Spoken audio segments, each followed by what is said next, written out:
Plusieurs fois par semaine, le Pont-Aven quitte le port de Saint-Malo, direction Portsmouth.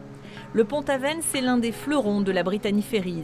En service depuis 2004, il peut transporter 650 véhicules et 2400 passagers. Ce jour-là, quelques dizaines de personnes seulement sont à bord. Certes, c'est la basse saison, mais les réservations pour 2019 accusent aussi une baisse notable par rapport à 2018. Les Anglais, comme nous, savaient que le Brexit ne devient effectif que le 29 mars 2019. Et donc l'année 2019 est la première année de répercussion de cette décision de la sortie de l'Union européenne sur le trafic passager, mais également sur le trafic de camions. Saint-Malo-Portsmouth, Roscoff-Plymouth ou Cherbourg-Poole.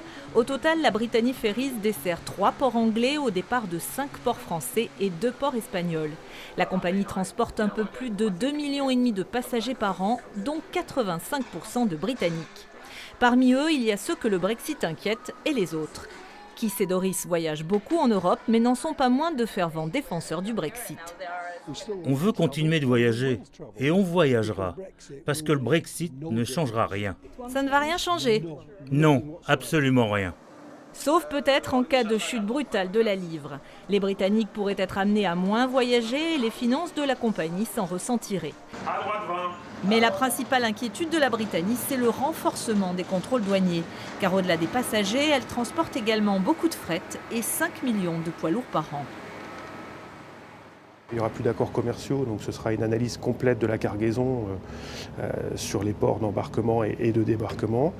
Et pour le contrôle des passagers, les procédures pourraient se renforcer d'un simple contrôle entre guillemets de routine à un contrôle approfondi. Quelques secondes de contrôle par personne, voilà, on arrive très vite à des minutes, voire on n'espère pas des heures, mais effectivement c'est quelque chose auquel on se prépare. Maintenir coûte que coûte la fluidité actuelle du trafic, c'est donc la priorité. La compagnie compte sur un renforcement des installations portuaires, plus de douaniers mais aussi plus de rotation. Elle vient d'obtenir 52 millions d'euros du Royaume-Uni pour doubler le transport de fret sur 3 de ses lignes, dont Roscoff-Plymouth.